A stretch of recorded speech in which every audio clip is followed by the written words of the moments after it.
And humanism basically is, the focus is on humans, that they are the most important thing in the world. They move history. But then there is a big question, what are humans? What is humanity? Now, liberals, they place at the center of the story individual humans, and they don't see history as a kind of necessary collision between big forces. They place the individual at the center.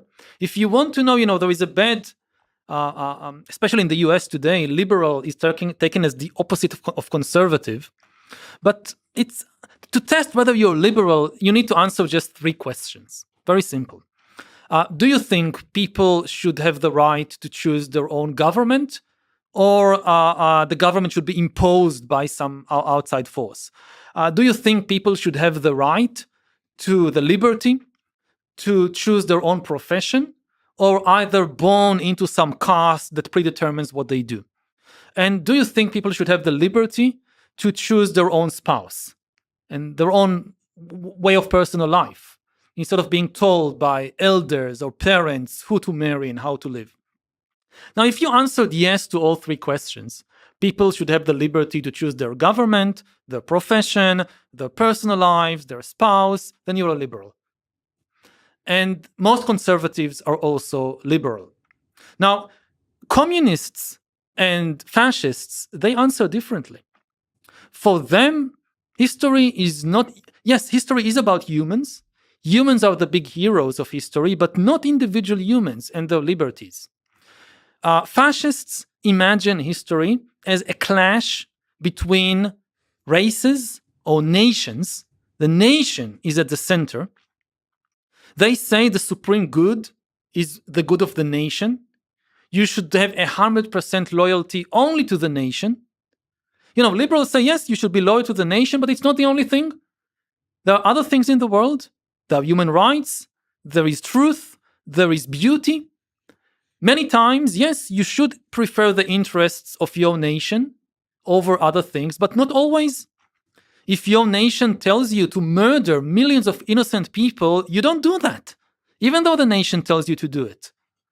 To lie for the national interest, in extreme situations maybe, but in many cases, your loyalty should be to the truth, even if it makes your nation looks a bit not in the best light.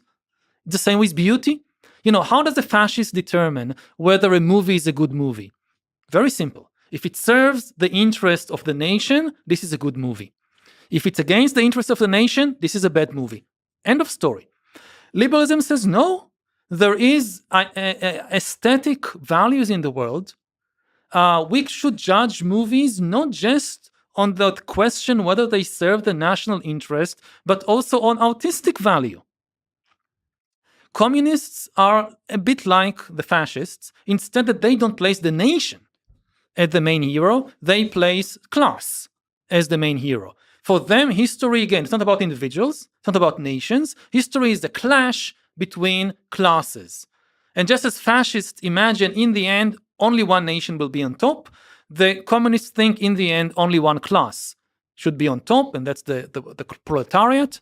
And same story. Your 100% of your loyalty should be to the class. And like if there is a clash, say, between class and family, class wins.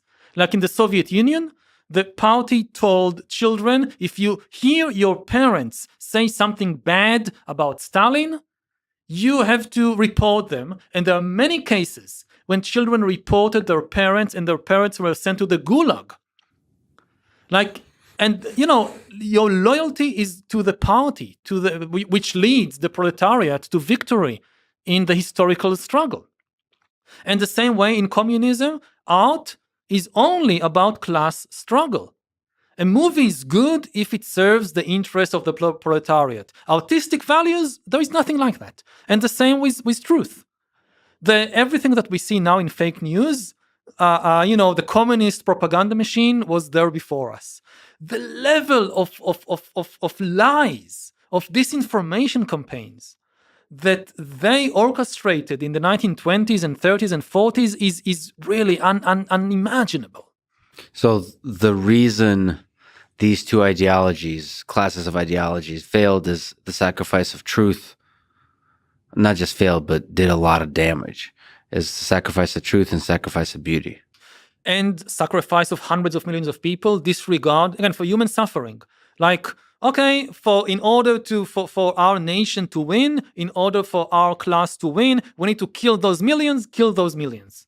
That was an ethics, aesthetics, truth. They don't matter. The only thing that matter is the victory of the state or the victory of the class.